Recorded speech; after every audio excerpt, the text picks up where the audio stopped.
3 million years from Earth, the Red Dwarf podcast thanks for the memory. Its crew, Blake Braswell, a USA native, and Lee Malaby, his English co-host. Additional. It's been a strange few weeks aboard Thanks for the Memory. Last week, I thought we'd been invaded by telepathic insectoids as Blake made a sexual advance at me. But it turns out, he just really likes me.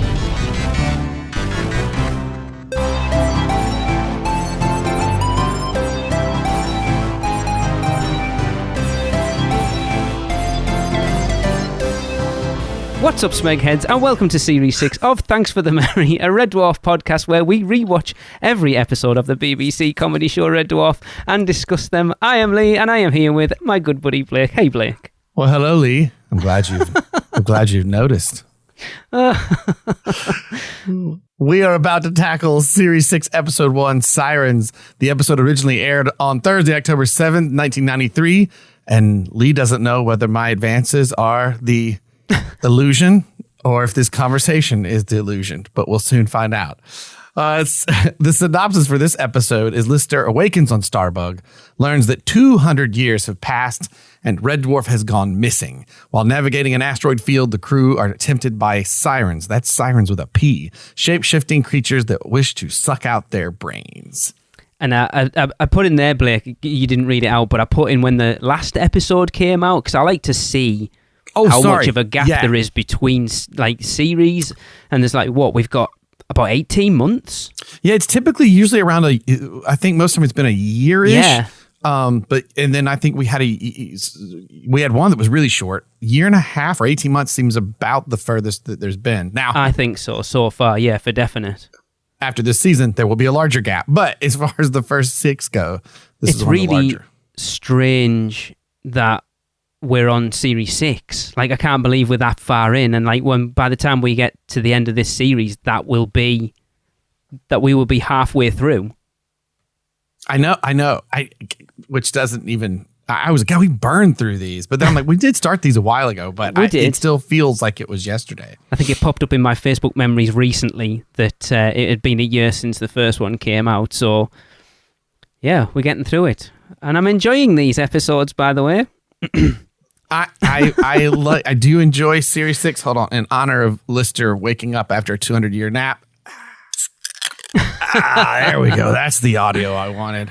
I love that when he comes out of stasis, because you talk about attention to detail of a comedy sci-fi show that actually shows the fact that his hair's grown and the fact that his nails have grown. I'm kind of like, I have never seen a sci-fi film or TV show because surely even in suspended animation things would still grow if you're still technically unless alive. You're literally frozen. Yes, everything would still grow. And I like the idea of in the reality of the alien universe or whatever movies do these sleep through or sleep through travel. It's like, no, everyone wouldn't be in a room waking up together. You'd get your own private room and you'd wake up like a friggin' mess. It's weird. We've kind of, I can't remember whether I think we talked about this before we started recording. It's this weird time jump of, like you say, it's 200 years in the future and we've lost Red Dwarf. There's kind of an explanation, but not really. Right. You get the explanation that there is a mystery. They don't have it yet, so you don't really get the explanation. It is this one though, doesn't it? Where he just parked it in the wrong place and they lost it. I think he parked it and he couldn't remember where they parked it. Yeah, he says that Lister says it's parked by a blue planetoid. They all look blue and planetoidy. Yes. But Crichton says there's no need to get angry at each other. It's clear someone stole it. Oh, okay, right. I missed that. Yeah, and they're after looking for it. So it is set up, and I think it's one of the things you've got talks about how there is a comic called Prelude to Anarchy, which actually helped set up Series 7, but it doesn't take place immediately before Series 7. It actually takes place before this series 6, even though it was a tie-in for 7. So. And it kind of sets up some plot points, but we will learn all about that later as we move on. But I was trying to pull up the name of that comic or web comic. Interesting. Which is early for web comics. Those are a bigger deal now. But yeah, the idea that he wakes up and just looks like a complete and utter caveman with these like, and the nails are funny, but the 12-inch long toenails are the best. And I wrote down like him walking around and finding the old school in my like elementary school pencil sharpener is just for no reason on the corner of this table. Yeah. So he can do this gag where he starts to like pencil sharpen his gross nails I wrote so dumb and I love it. Yeah, the rotary ones. It's funny. I'm rewatching Stranger Things at the moment, and Nancy's just been using one. Reminded me of this. But yeah, that's where I was going to go. It's weird that this episode. So obviously we're just at the beginning, and it feels like an introduction. So it feels like a first episode of a series, like we've alluded to before, where the first episode kind of goes in and reiterates. These are who these characters are for people who haven't been watching it for this point. Right. But then to fast forward to the end, I also feel like the end feels like a to be continued comeback for the next series. Yeah. Well, and this is the first time I wrote it here. The idea that that we have an ongoing story. Yes. Is a different thing too. That like you're set up with, oh, we're missing it. And in old school Red Dwarf, you think, oh, well, this episode will be about finding Red Dwarf. Yes, that's true. And it isn't. You get to the end and spoilers, they don't find it. And so the quest continues. And that's a very different vibe in the first time that's happened in the show. So I do love, like, it is a great. So the first time I watched it, I just laughed because, okay, so this is what's going on right now. The second time watching it, I wrote down before looking at the trivia and stuff for production, for those of you maybe just joining, that's something we always talk about. We try to do our notes and stuff before we look at that kind of stuff.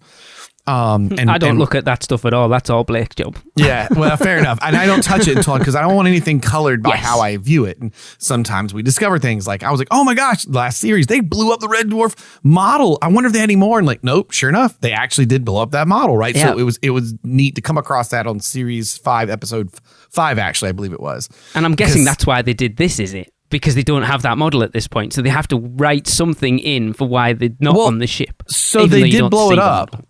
They blew it up, but apparently there was another model, but it fell off a shelf and it got damaged and destroyed, and Rob Grant and Doug Naylor were like, well, don't worry about fixing it. We have an idea. Okay.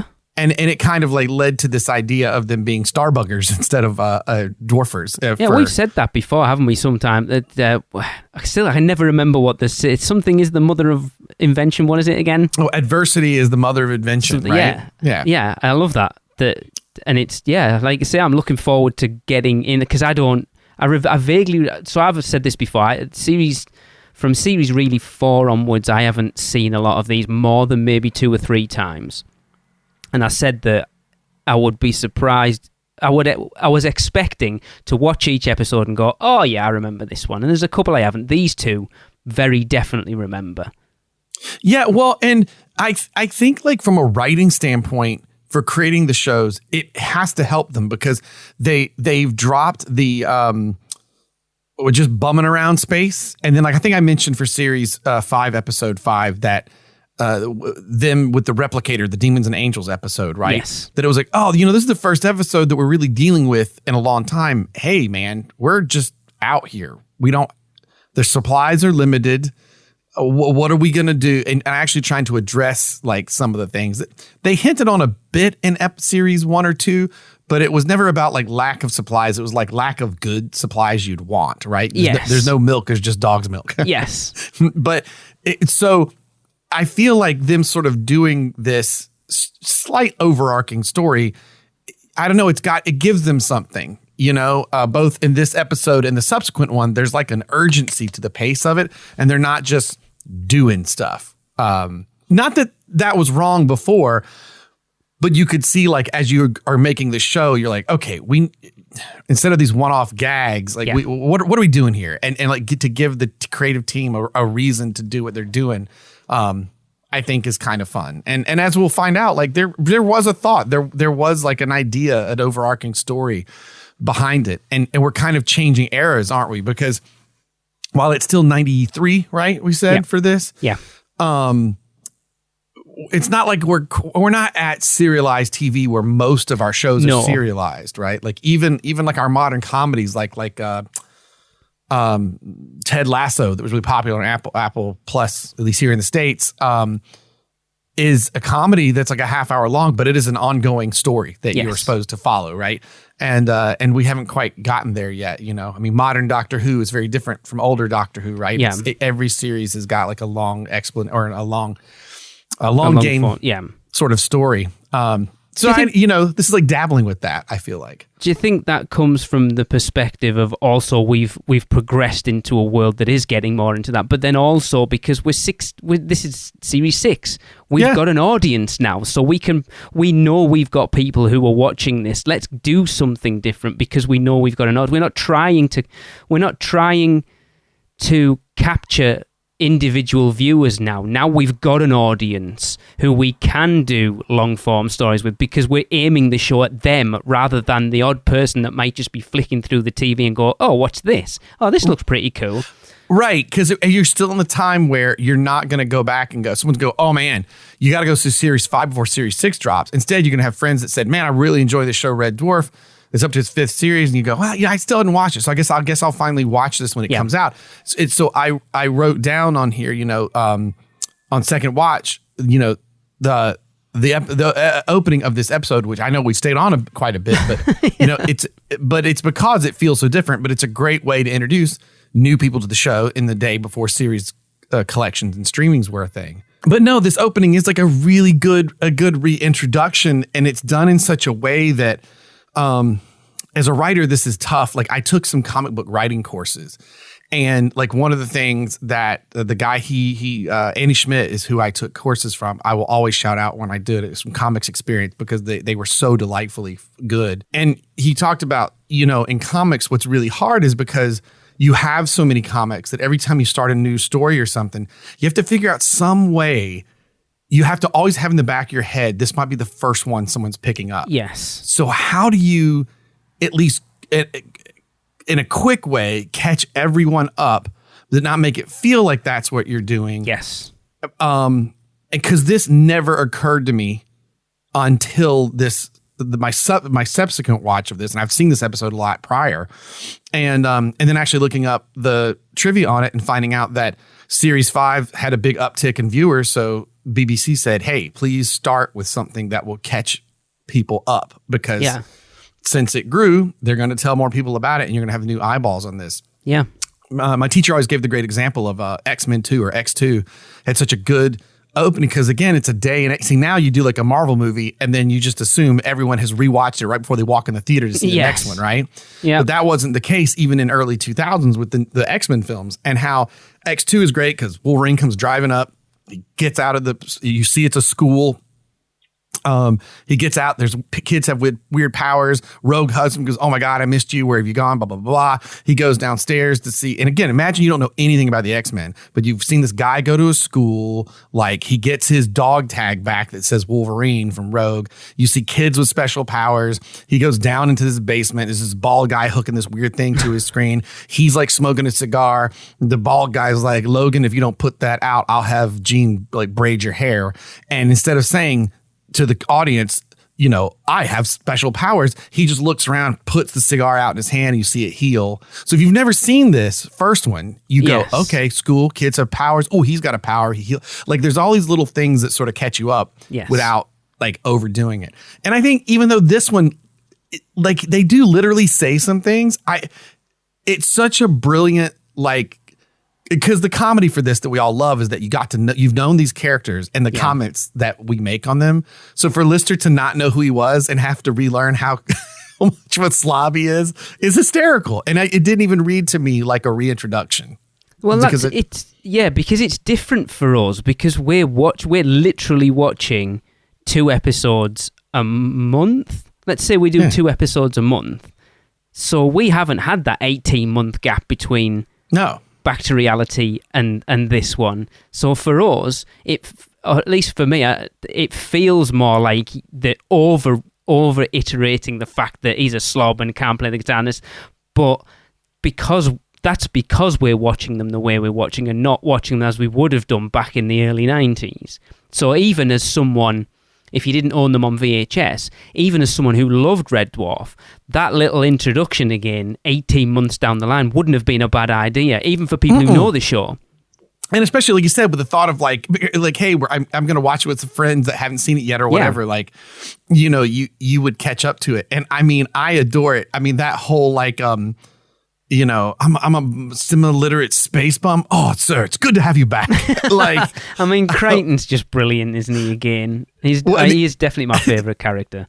The idea that he's been alone for 200 years, just keeping the ship up, is hysterical to me. And when they he's like, what's that? He goes, well, this is Mr. Rimmer's light bee. Rimmer, he's my best mate, right? Sir, you are sick. Like he was never going to give him the little synaptic drugs. He was going to let him come to on his own. But he says that about Rimmer. And he's like, no, I got to intervene with medicine right now.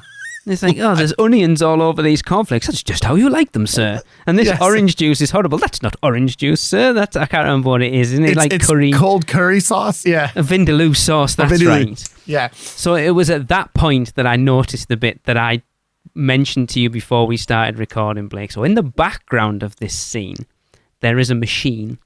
It gets brought up in the next episode, a reference to it tasting like Dutch lager. Oh, yes. The H2O recyc unit behind them. And it's slightly different in this episode between this episode and the next episode. Because in this one, it's a very orangey, yellowy, brown liquid. And there are definitely some big brown lumps floating around in the top of that.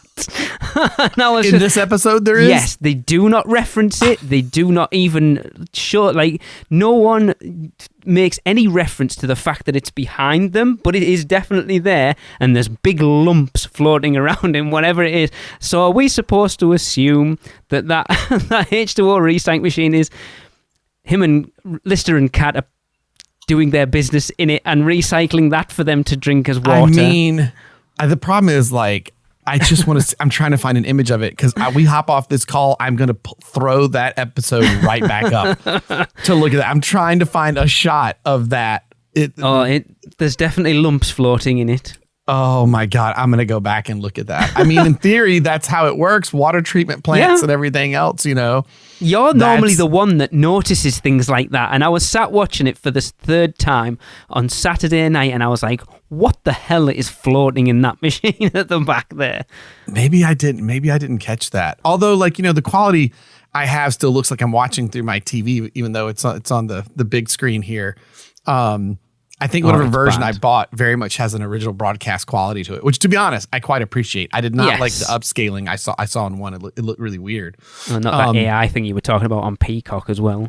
Yeah, I do. Oh my God, the reloading of creating Rimmer, neuroses, charisma, and it's just his little thing. Brump. Yep, brilliant. The pinky, and it takes the time to go almost Hitchhiker's Guide to the Galaxy style with the computer to load his pinkies worth of charisma. Neurosis is the last one, doesn't it? It's like bloop bloop bloop. It bloop, fills bloop, up yep, like half a dozen times. That Rimmer. I feel like over these two episodes, we get a little bit of old Rimmer back. There's a scene in the next one very definitely that I've put in my notes. I was like, oh, yes, old Rimmer back. Loved it. But anyway, we're not talking about that episode. No, well, but I do think that even though the idea is that they were not with Red Dwarf in the previous episode, Back to Reality, after they were at the SS Esperanto. Yes. Right? So they're flying back to Red Dwarf. And the idea being, well, it got gone. So at some point after that, they calculated it'll take us 200 years to catch up with it. I want to put you guys to sleep. So he puts them to sleep and he goes to catch up with it. But there is a quality right now with the crew in this series where they have now been around each other so much that even Crichton is losing his he slaps back or claps back at people now too. He doesn't just take the abuse or whatever. They're all a little like, you son of a, they all have they've always gone at each other, but it's a little different now. It's like they've known each other just a little bit longer. And even Crichton is part of that now. And his insults are very specific. they don't get too harsh, but they're very good. What did it say? I like the that was my note. I said Red Dwarf being stolen. That's our first foray into an ongoing story arc. But I do love the the cat's bit of we're gonna go navigate this asteroid field. Rimmer's like, this insane. It's a very C-3PO. So the odds of navigating an asteroid field. Never tell me the odds. Yeah, but I just love cats. Like, there's an old cat saying, rather live a day as a lion than or than a lifetime as a lamb, or whatever he says. Something like that, yeah. Or as a worm. And then Rimmer is, there's an old human saying, who ever heard of a worm skin rug? It's just brilliant. I love the fact that we've lent into cat being a cat a little bit more in this episode and the next one as well. The fact that they're using his nasal senses to be able to sort of suss out what's going on outside of the ship. I do like that. Well, yeah, even saying his cat-like reflexes and nasal sensors to gives us our best chance. You're like, oh, yeah, we're like, it's been running enough that we're using the world's logic to do things. Yeah. Which that would make sense. You'd be like, Cat is so self-absorbed and stuff, but when it comes to flying the ship, it would make sense that he would be the best person to do it. Because we've kind of lost Cat being a cat for the longest time. Like I said, I miss early Cat when he was like, ow, that's man, and we haven't got any of that. And it's evolved. It kind of went away where he was just, like you say, self-absorbed, like dress freak, and gone away from being a cat as much. And I like the fact that we've brought that back. I do too. But there's still this vibe that now they live very close together, as opposed to Red Dwarf, where they could just take a stroll and get away from each other now. They can't. Yeah. And there are some killer lines in this particular series I love. Like, just good one-liners, like Rimmer, like on the radar looking for the meteorite. You're going to steal, man. Go on.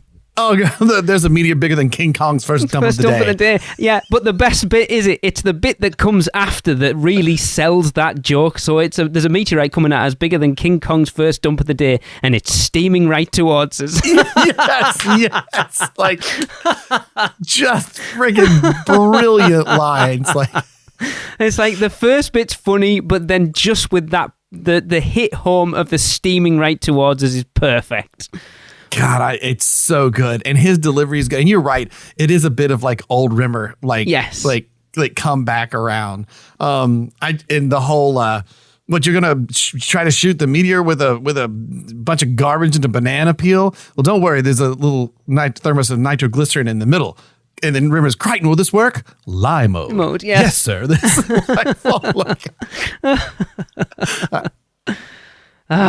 See, I need to go and watch this episode again, because obviously they go through the asteroid field and they find all the derelict ships. I never actually went and looked at all the ones that are apparently in there according to the notes. So there's I know, the Narcissus. We never get away from Alien, do we? No. For this show. I've got another reference in a minute. So there's the Narcissus escape shuttle from Alien, the Eagle from Space 1999, and a Klingon, however the hell you want to pronounce that, a Vorcha attack cruiser from Star Trek Next Generation. I mean, I wouldn't know what that was, and I wouldn't know what the Eagle looked like from Space 1999, but the Alien one for definite. But, so when they send the scout around to go and have a look around, that is the opening scene of Aliens without a doubt. You know, when it goes in and you hear like the laser cutter comes out and cuts round the thing and knocks the door, and the little thing comes in with a whoop, whoop, whoop, whoop, whoop, whoop, whoop, whoop, and it's scanning the ship and finds Ripley straight out of Aliens with 100%. Yeah, and then there's the Narcissus. I love it. I mean, which is funny because I remember last night when I saw it, I was like, some of these ships look familiar, and I was trying to place if they were inspired by something or whatever. But now looking back at it, like the Narcissus, you can see it. I need to watch it again. It's the angle it's at. You might not call it at first, but when you know what it is, you go, oh, yeah, it's this. Yeah, I see it. And I believe Eagle in Space 99 is that long ship. I don't think I've ever watched Space 1999. That's a joke, isn't it? It's like 26 years ago. I always think of the Transformers first animated movie. The year 2005. And they go down onto Earth and you go, yeah, no, that's not what it looked like. Not at all. I wrote another one in my notes here of another weird way that Lister says something. I can't remember what the reference is to do. It says something about... Is it Greeks? Something about Greeks. Oh, and he gets says, it wrong. Yeah, he says it's the sirens. He basically tells the Jason the Argonaut story, the Greek story, but he says like that story from Turkey about the sirens leading the sailors to the death. And he goes, "No, sir, you'll find that is yes." And it's like, I don't know, some culture that likes curly shoes and humus. Who pronounces humus? Yeah, I know. I was like, is that a Scouser thing? Humus? I've never heard anyone pronounce hummus as humus before, ever. I feel like I have a memory of Rob Llewellyn saying it weird too in maybe in the Ace Rimmer episode where he's like as himself. I'll be covered with tarramalada sauce and hummus or whatever. He pronounces Tara Masalada weird. Yes, you're right. Yes. Yeah, I can't even remember how it was, but yes, you're right. This one, so we're going to go back off the last episode of Series 5 with Wormtail showing his, again, a little cameo. This has some cameos. It does have some cameos. Before we get to that, though, I do have to reference my other favorite joke before we get to that spot, which is them looking at the black box and not showing it. Usually in theater and TV, you're like, show, don't tell. But them being like, reading the warning to the about the sirens, and he's like, oh, God, the poor soul, he scrawled that with his own blood and then his lower intestine. Who would do such a thing? Someone who badly needed a pen. He delivers that line so serious. And I love Rimmer's line after that, where it's like, and he emphasized it with using his spleen as the full stop. So I think that just plopped out. Yeah, I think it's the way Rimmer says plopped out. And they're all. It's so funny because they're so grossed out what they're looking at. They deliver it so seriously that bit is hysterical. But I mean that. Someone who badly needed a pen. My wife and I howled at that line. True. It's so good. And this series, I'd kind of forgot. It really does have a lot of good, just like one-liners in there. Very British humor again. Very British of sort of stating the obvious. Although you have to love me as a kid going like, I don't know why he used his kidney or spleen as a full stop when Kat says it. And as a 13-year-old in the US, I'm like, what's a full stop? Yes, exactly. We call them periods over here. Period, in case you do not know. And it didn't. Watching it this time, I was like, I don't know if I got that joke as a kid. Maybe I don't know what I thought that was. Probably supposed to not mean. Because you couldn't just pull your phone out and what's a full stop? I'm going to look that up. I couldn't just Google it. Yeah, exactly. Yeah, but yes. So do we see? I'm trying to remember in the order at this point. Do we meet Pete Tranter's sister first, or are they watching the stuff on the black box when they see? So it's the black box. They learned about what the sirens do. They go into the sort of galley area, and then the first call for the sirens comes over, and it's the two ladies who are like, "Our planet has been. We have no males left to spread their seed. Come, make love to us, all of us." And like Kat's face, I'll be there in 2 seconds, and then he comes back and it's like, they're probably sirens, aren't they? And all three of them just go, yes. Yeah, the affirmative head nods that they give is so good. It's like it's like they're talking to a toddler. Yeah. He's like, even the brunette one, yes. I'm going to take a cold shower. And they're like, well, if that's the best they're going to do, they're going to have to try harder than that. And it's like, no, they just did what would get the cat to go. On that black box, by the way, that you do get to see the siren in its true form. One, I don't know why that guy was eating something when it happened. I thought that was weird. The burger, yeah. Yeah.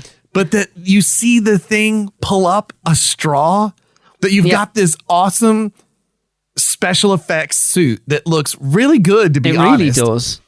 But the creature has to manufacture straw. Yeah. So I guess, I don't know why that particular detail cracks me up so much, but it does, because why wouldn't it be like its sucker out of its mouth or something like that? Nope. It would be like an anteater had evolved to make straws. You know what I mean? Instead of its own tongue. It's funny how we notice things like that. Have you watched Squid Game yet? The third series of Squid Game yet, Blake? Not the third series, no. So there is a thing in that when Tracy and I were watching it, very similar to what you've just said. It's like, oh, that's interesting that they just happen to have that and that there. But anyway, when you finish watching it, message me. Yeah, and then so do we see? Is it Kachansky? So there's the woman comes on first. It's not Kachansky. It's Kachansky second, isn't it? Yeah, so the woman first is Captain Tao. Yeah. Do you know who she is? So she is apparently someone I should know. She was like well known, but I did not recognize who it was. So one of the biggest like soap operas in the UK, still going to this day, is EastEnders, and she was Angie Watts in EastEnders for a long time, and she was also so apparently in the bit with I took it out the oh no I did use it there. So we're skipping forward a little bit, but when you've got the two listers and they give him the guitar to play and they have the close-up of his fingers, it's obviously not Craig Charles. They originally wanted Brian May to do it, and at the time Brian May was Anita Dobson's boyfriend, but he said he didn't want to do it. Amazing. And so they ended up using Phil Manzanera from Roxy Music, which I thought was pretty cool. But yeah, she's for British people, especially in the early 90s, would have known who she is. She was pretty big in EastEnders at that point.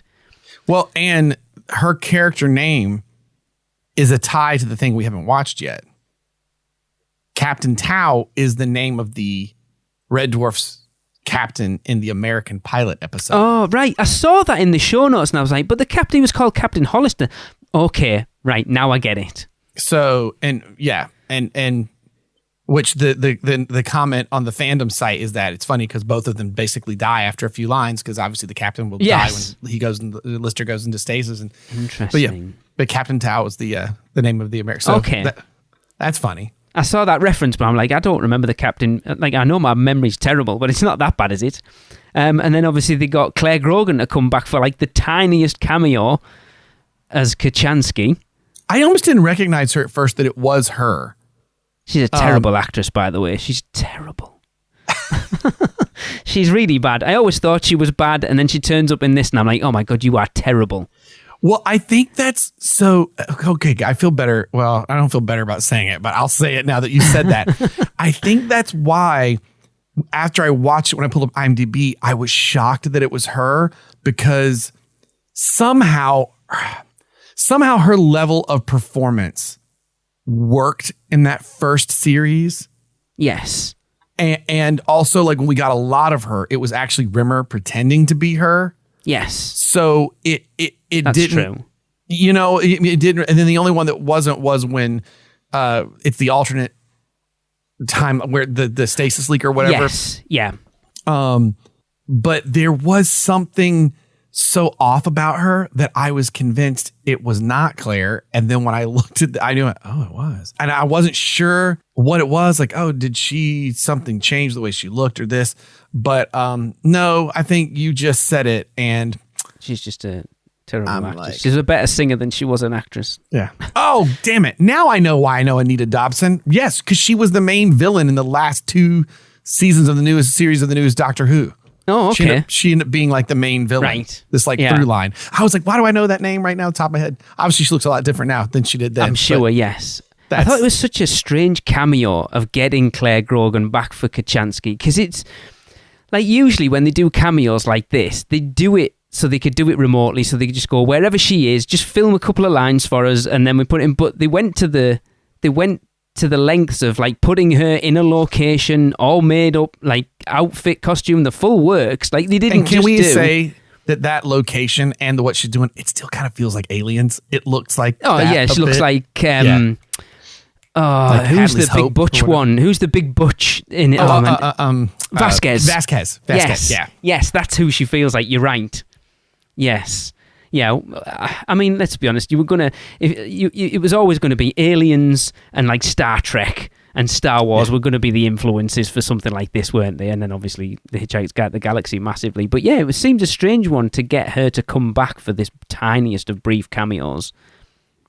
But cool, I'm very much a person who loves continuity, so to get her back for just a brief little bit, I was like, that's cool. Especially considering we haven't really mentioned her for quite a while. Well, and isn't the other cameo later? I mean, it's a later cameo, but that's a huge cameo. She's massive, like. Yes. I know, like, so it's like this particular episode is strange for all the all the cameos that you get thrown into this. But I do love like that Kachansky one. See, I will have to tell you that I remember seeing that for the first time, and while watching it now, it's so immediately obvious that it is the Psirens doing it. I will say that the very first time I saw it, because they went through the graveyard and there were other ships there, I was like, are they going to do, because Holly wasn't there, Red Dwarf's lost. And I had a moment of like, oh, are we about to do, are we going to come back to the kids? Are we going to, and I actually got so excited about it. And then I was like, oh yeah. But it's funny watching it now. It's like so obvious. I mean, I even love Rimmer's like, come back to Sanity Station or whatever, or tune back into Sanity FM. But I will say as a kid, I got really like, at this prognosis of this battle-hardened Kachansky. What's going on? Myself, the very first time I watched it was just funny because it's so obvious, like this go round. But I got excited about it. That goes again. It's just occurred to me as well. It's another thing of going over who Lister is, but not feeling like you're introducing people to him, that he had a crush on Kachansky and that he would have called his two kids Jim and Bexley, and it's like, but done in a really clever way. Yeah, you're right. It's it doesn't feel forced. It's part of the story. All. Yeah, absolutely. Because that's exactly, if they were going to get Lister, that is exactly how they would do it. Yeah. And it would work because he wouldn't even take the risk that it doesn't work. And he literally has to have his other friends with him to convince him otherwise. Perfect. By the way, we are 3 million years in the future, and we're referencing ZX81s, by the way. Oh, my God. Because that's like, what era is that computer? Is that my God, like early 80s. So in the States, we would have, if any American listeners, I'm thinking the line you would have put in with your TRS Tandy 80 or something like that, would it be about the equivalent? Because I'm trying to think if that computer, was that done in the States? I think it was. ZX81. It was literally, it was a tiny little, it was just a keyboard, like about this big. It was weird. I never had one. I was always a Commodore guy. As the American on this pod, and for any other Americans listening, I don't know how you feel, but I'm jealous of Zed, and I think it sounds way cooler than Z, especially when it's listed in computer parts or like the newest Alien movie about Xenomorph Z98, whatever. God, Zed sounds so much cooler than Z. It's just what I've grown up with. I know. Well, our Canadian buddies up north all say it, but we don't. I've never noticed that. Cool. Is that true? It threw me off because they are close enough to the States and watched TV enough. You get a lot of Z, but in Quebec, where I spent a lot of time, I heard a lot of people saying Zed. Interesting. But then there was, like in the 80s, here we go on the tangent. In the 80s, there was a lot of people from the UK emigrated over to Canada. Funnily enough, my uncle and auntie emigrated over there. Funnily enough, again, Tracy's auntie emigrated to Canada. So it's probably that influence a lot as well. Like I say, a lot of people emigrated over to Canada from the UK back then. So it probably comes from that. In Hamilton, I would go to this Scottish pub, and when you sat at the bar, it was just a bunch of old men from Scotland. I mean, legitimate. You might as well have been in Edinburgh, anywhere else. Like, but just a bunch, dudes straight from Scotland. Thick brogue, could barely understand what was going on. It was great. Great pub. I loved going there. All right, so I'm going to bring up the most random reference ever. And I've said this before. It doesn't matter what series we're in. They are going to write a random reference. I'll be honest, I didn't get it. So when it's like, stay back, Pete Tranter's sister. And she's like, how long has it been, Dave? How long has it been since you've made love to a woman? And he's like 3 million years. And it's like, but I like to count it in ice ages, which means only 4, or it's probably barely even only 1. And she says it's a very long time. And he says it's a long time for an Albanian shepherd who is allergic to wool. Now, I just don't know whether I'm being naive, but it's the weirdest reference anyway, but I'm not convinced that I can get that joke. Oh my God, do I get to explain this joke?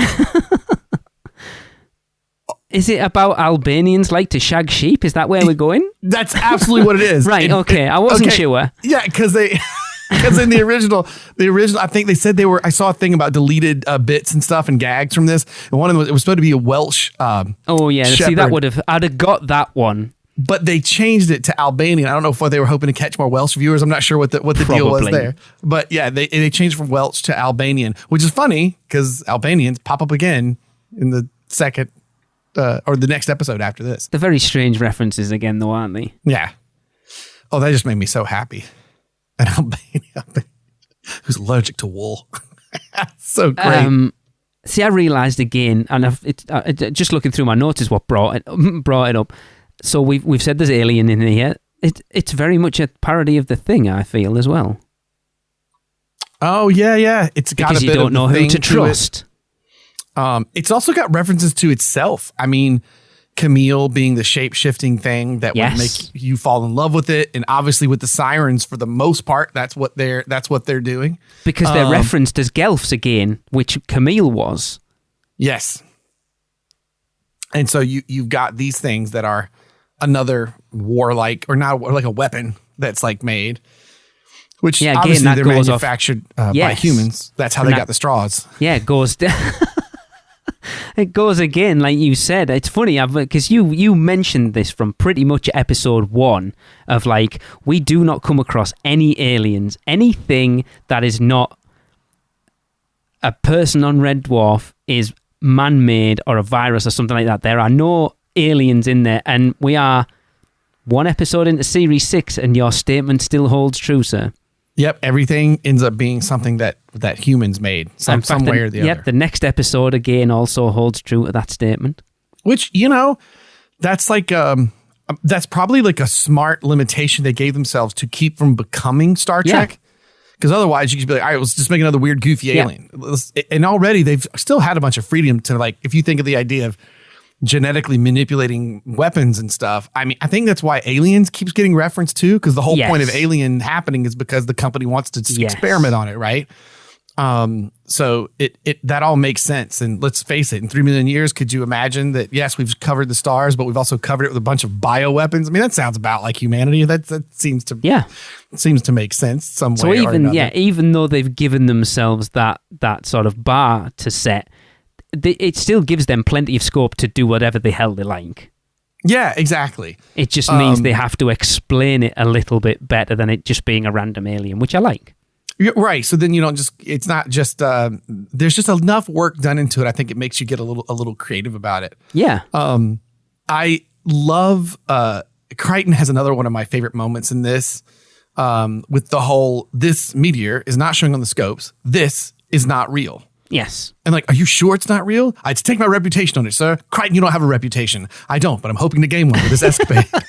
Like, it's like, because I love that, again, that humor works because that joke comes from his desire to be more human. Yes. And that's where this series in particular, I feel like, hits so well, is even these one-liners that are really funny, they are really coming out of who these characters are. Yes. And it's like we're finally kind of, it feels like, and we may discover one as we go through series 6, but it feels like we have sort of dropped this is a funny gag or joke, and we are more into, this is funny because of who they are. We've said that before, though, haven't we? We said, especially when it comes to Crichton, because you've said it, if the line is funny, you don't need to make it a joke. Like, if the situation or whatever it is funny, that's Crichton. Even that thing about, but I'm hoping to get one, sir. He doesn't tell it as a joke, but it's funny. Oh, it's hysterical. Then when it works, smug mode. Oh my God, I love your Crichton impression. I think someone referenced it in an email or on our Facebook page or something the day. Like, your impression of Crichton and Lord Lister had them crying, laughing. I can't remember where I saw it now. It might have been on Instagram. It was funny. Okay, you'll have to, okay, I'll have to go check Instagram because that makes me very happy. I think it was on Instagram.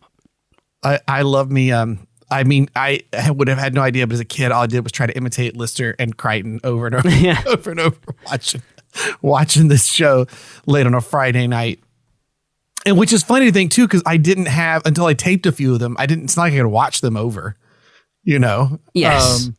But God, I just love Crichton He's the brilliant. Absolute flipping best. He's so good in this smug mode. And it's just, but all the jokes, everything, and we've been marching this direction, but it's almost like the Crichton jokes work so well because in series 3, when he's introduced, it's like, hey, what are funny gags for a service droid, as opposed to the way Robert Llewellyn is playing him, you know what I mean? And then you see a couple of moments in season 4 or series 4 with the whole, what a schmig herd. and then you really see it lock in, like, okay, his humor, it's almost like they figure it, the second they figure out how strong they can be with Crichton, it almost bleeds over to the rest of the cast where everything really comes from the characters. There's not just a gag for the sake of a gag, which I think some in series 1, especially, right? Because at that point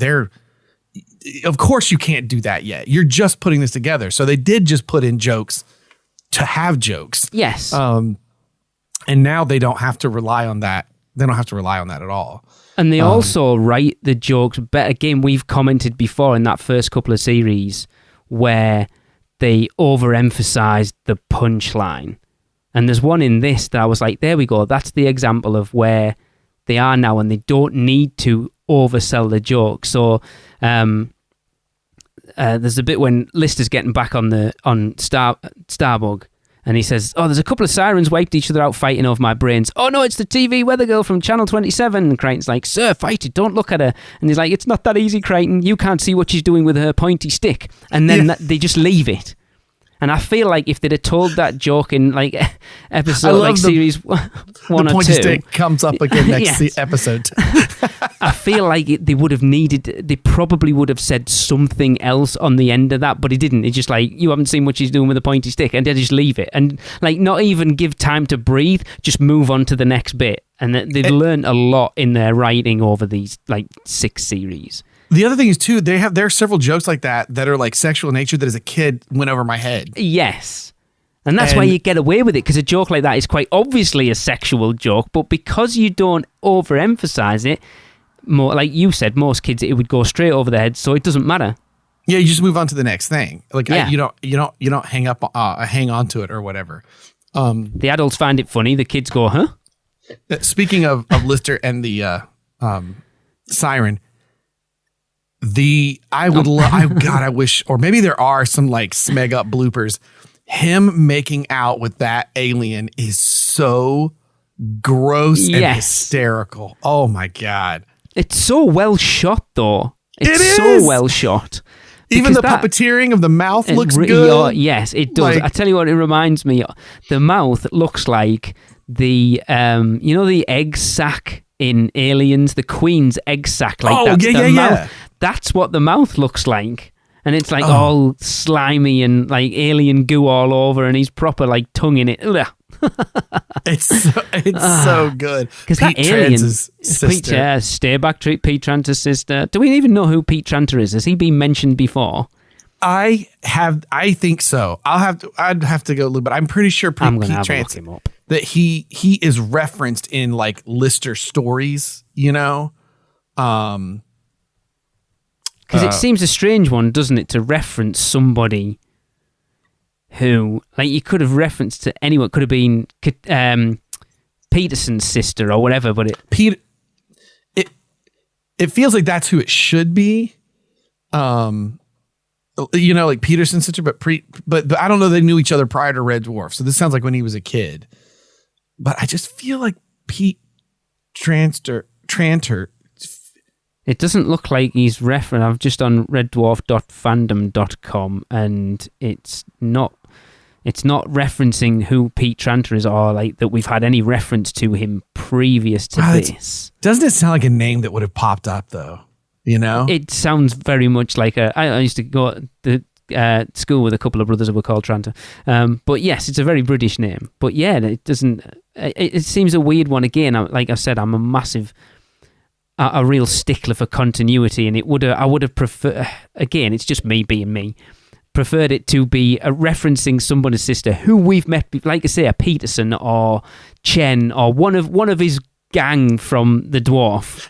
Yeah, somebody that he would have known prior, because it feels like it was someone we were supposed to know. Yeah, it does. Like you're referencing somebody's sister, like, oh, Peter, yeah, like, and then it turns out like, oh no, we've never heard of him. And I do love the as you said, when Lister comes back after all that, and he's now being brought into Starbug, and clearly there's another Lister outside the Starbug, so they have a siren on board. Yes. The whole testing of him is great. And this is another great, like, early on at the beginning when he's like, I can't play, don't patronize me with the guitar. And he's like, yes, but when your memory returns, you'll think you play like the ghost of Hendrix.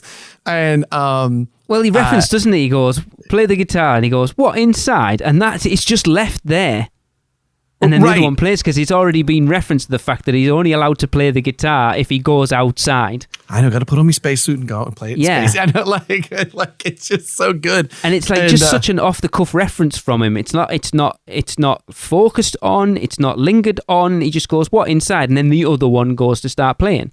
I do appreciate the guitar coming back, though, because it's kind of been floating out there since Marooned, the idea of the guitar. I love also that, like, he has all the time in the world. And I've never thought about it, so I'm saying it right now. But another, Lister, you suck. All the time in the world to actually legitimately become amazing. And he has not. He doesn't practice. He doesn't, like... I mean, he can obviously... Tracy and I were watching it. He can obviously play, because they always say the hardest thing to play on a guitar is to play a song that sounds like a song, but play it badly. And he does, so he can obviously play the guitar. Oh, he does that bit of look at me, and he plays and goes, see, sounds exactly the same. It's freaking brilliant. But I love that. I resent this. I resent being saved in this way. I love, I've put in my show notes again, how good the split screen was. Because when Crichton throws that apple, he throws an apple to each of them at the same time, and they both catch it. I'm like, that's really good. I mean, obviously, it's just someone, Crichton throwing to this Lister, and then someone who's covered over by the split screen throwing to the other one, but it's seamless. It looked like, I was trying to figure out if it was a body double on the left, and I was like, I don't think that is. Oh, I don't think it is. They've used split screen a lot, and other than the Cats high five, it hasn't looked much better than this. I do love the trim your toenails. Yeah. And it's just Crichton pulling the two like scissors out and then laying them down like they're like Excalibur onto the table. But again, to go back to the point of this episode, really introducing people to this crew, even gags like that, like it really does like if you just stepped on this and you thought it was funny, you would know this crew and you'd watch to the end of the series. Then when it went back in reruns, you'd been enjoying like catching up on all that you didn't know. Like it sets everyone up very well. I wondered if there was a reference to a parody song in this one and the next one, because I don't think it's been mentioned before. So do you?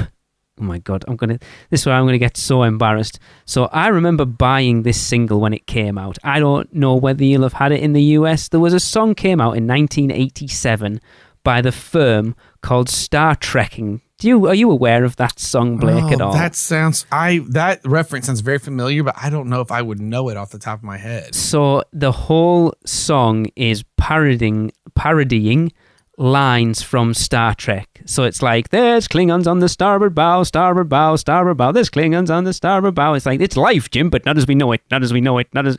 Ring any bells? It does, actually. I'm looking at the LP cover right now going, I remember that. I bought that. And I don't think we've referenced the starboard bow in Red Dwarf prior to these two episodes, and it's referenced at least twice in this one and the next one. And I was wondering and I've just looked up when that record came out, and it was like 1987, and this is 93, so I just wondered if it was one of those, like we talked about the RoboCop costume. Oh, right. In that, whether it was because RoboCop, like the second one had come out and we wanted to jump on that. I don't think we've mentioned Starboard Bow before, and I just wondered if it was a reference to that song, like a little dig at Star Trek a little bit. I wouldn't shock me, and because also with the nature of the ship being smaller in Starbug, you now have these shots in the bridge, which we didn't really do on Red Dwarf because it had a bridge, that we never went back to much after No. series 3, 2. So this one has a more traditional bridge, like we would think about like the Millennium Falcon or even like this Enterprise, but small. So it does lend itself to the comparison like a whole lot more. And those scenes, you think too, those wouldn't work because they're just dudes sitting down, but because they've worked up how good the patter is between all of them, those moments are brilliant. We're deader than airline flares with pockets in the knees. Yeah, so good. I think that's the next one, actually. That is the next one. I know. I almost said something about that earlier. Wait, I think it's the next one. I do find it funny how there's like just the right amount of seats in the cockpit of Starbug for the 4 of them.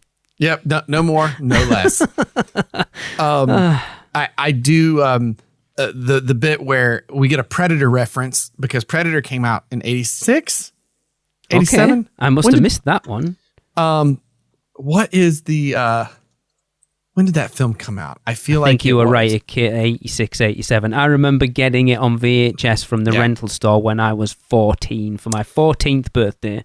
So 87, it came out because when they are arguing with each other about, I resent being saved in this way, they look up when that siren's gone, it is Predator green glowing blood the whole way across the floor. Never it looks realized. So much like that I'm like, there's no way that they're not. Yeah. Even if it was like hey, I know how to do this effect really easy the way they did it in Predator. And you're not even necessarily trying to be an homage, but just we can make this not look earthly if we do it this way. Yeah. I love the siren in the engine room because that straw, they give a huge close up to the straw before it goes in to try and suck their brains. I'm like, man, if you wondered if they knew what they were doing with that straw, they absolutely were. And this is our other big cameo. Yes, huge. Because to be fair, at that point, and it's like, as a teenage boy, like American Werewolf in London, there's a certain scene in that as a teenage boy I probably watched more often than I should have done on the VHS copy of it. Yeah, Jenny Agutter is huge. Yeah, I mean, it's insane to think that she was in Red Dwarf. It's so bizarre.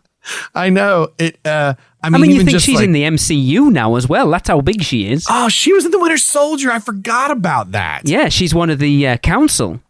Isn't she the council that Black Widow rips the face off of her? Yes, like she's wearing the mask. Yes. Yeah. Oh wow, yeah, man, I totally forgot about her being in. And she was in the Avengers as well. So she wasn't just in Winter Soldier; she was in a couple of them. That is, yeah. I think obviously, like most people probably know most for American Werewolf in London or like the Railway Children. I guess was probably a big one at the time as well. But yeah, it's funny, and she's only in it for like 3 minutes, if that. I wonder why she did it. Because it's funny. The what am I saying? The trivia talks a lot about like Claire Grogan and everything coming back and what have you. They don't talk a lot about her though. And you think that it would, because that's a big deal that she's in this. They make a big deal about Captain Tau, and that actress not, even though she was huge, they were like, if we'd known we could have got her, we would have written that to be a bigger part. Yeah. Right. So it's wild that the trivia and stuff doesn't talk about Miss Jenny over here, because that's an enormous, and she's enormous brilliant. Cameo. I love Jenny Agutter. Yeah, it's wild. I forgot she was in Child's Play too. Was she? Oh God, I haven't seen them in a long, long time. Oh my gosh, The Outsiders. Oh my God, her resume is insane. It's absolutely insane. Wow, interesting. Cool. Yeah. Again, so getting off that, I love that we set up the trash compactor earlier as well. We do. It's such a good callback. And Crichton's delivery of coming out of that thing, his face is brilliant. Yeah. His face is brilliant.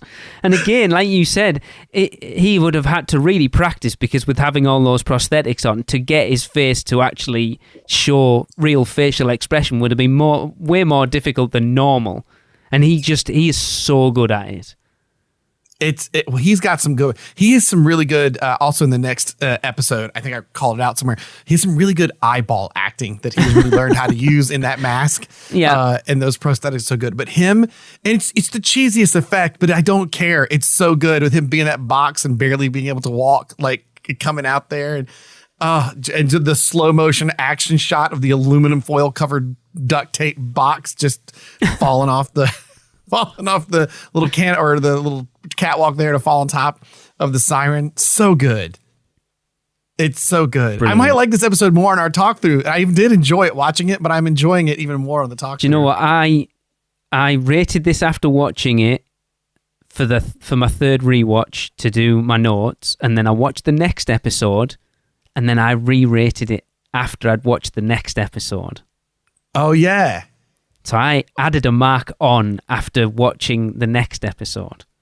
But it's so good. Like, even again, I thought the effect of Rimmer, like, disappearing, I thought was really good, because it wasn't his battery getting low. They're definitely this one and the next one, and I'm assuming moving forward, the special effects have definitely got better. They've definitely had more of a budget. You got a budget. Also, there's some things that exist. There's some morphing technology and stuff that's just easier to do than it was. So things are a little cheaper and easier to do.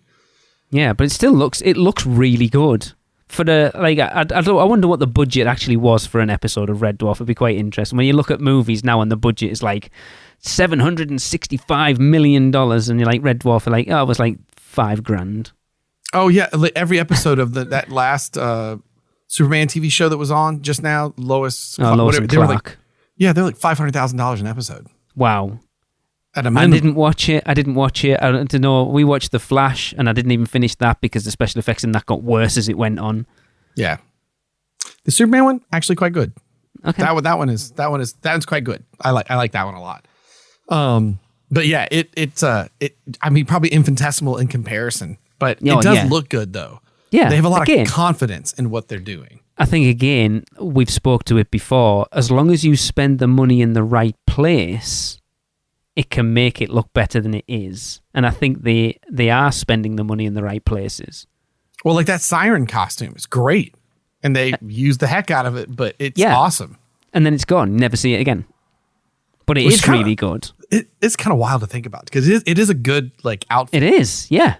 With movement, it's not just a costume though as well. It has articulated bits to it and stuff. It's not a cheap costume by any stretch of the imagination. I also like the sound design with it. Yes, me too. They appear like that weird. I can't like an insecty. Yeah, it's cool. I like it. Yeah. There's a really good episode. I really, really like it. Well, what was your original rating? I'm curious to know. What so I gave it a 7 originally. Yeah.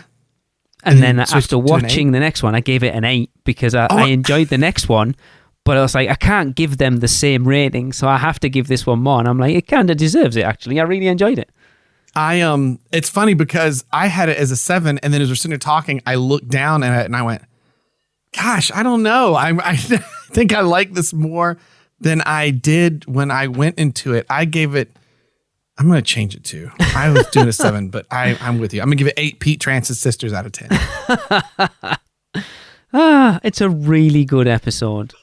That's what I wrote. A really enjoyable episode. If you've been waiting a year and a half to see them, it's a delightful reintroduction to the crew and the new status quo. And if you're new to them, it's a really good introduction midway through. Like, it's really well done. But then, like I said, the ending feels like a series finale, because it feels like we're especially off. Cat's delivery. Yeah. It sounds weirdly serious for him. Then that's where we're going. When it says like Red Dwarf is whatever, 24 hours or 12 hours this way, whatever. Then that's where we're going. Oh, into that gas nebula. That's what it was. Yeah, it feels like the end of the season. You're like, oh, we're going to have to wait a year or whatever to find out where they're actually going. It was weird, really weird, but cool. Yeah, a really good episode. I think I love when we're like, you know what? I really like that one. Yeah, it was good. I really enjoyed it. And like you say, the fact that I've been called out by people of not liking the later seasons, the later series as much as I like the first ones, it feels new, which it is, but then, like I say, they feel like some of the characters have gone back to their old ways a little bit more, and the leaning on more of the characters So the characters who they are, but also who they were, if that makes sense. Like I say, I've said on this one that we're leaning into the fact that Cat is a cat again, which we don't seem to have done for a while. And then in the next one, we're gonna see Angry Rimmer come back a little bit, which I love. Would this make sense where the show has gone from, hey, audience, can you believe how these guys are, to now we've gone into, this is how these guys are? Yes. And it's a slight distinction, but it's almost like an ownership out of it, instead of trying to fix Rimmer or fix Lister or even Crichton. You're trying to be more human, but it's like, yeah, it is a little bit more like, no, this is who they are. And they do grow, and that is still happening. But yeah, the past of where they came from feels so rooted. And even though I think that's one of the qualities of the show so far is, even though if you showed someone this for their first Red Dwarf episode, and they go, I like that. Go, cool. Do you want to start from the beginning? Yeah, before I move on. And you went back to series 1, episode 1. They'd be like, wait, what? It would feel so different. But I think watching it, you wouldn't see anything from the characters that didn't add up to what you just experienced. Like, it does feel like they all have a journey to get them there.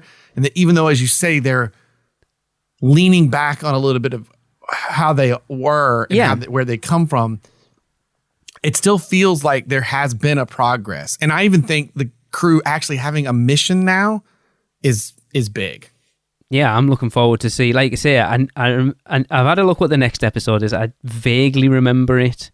I haven't looked beyond that. So it is going to be interesting to see how that Finding Red Dwarf plays into each of the subsequent, not the next one. The next one, I know what the next one is, but the one, episode 3. Episode 3, yeah.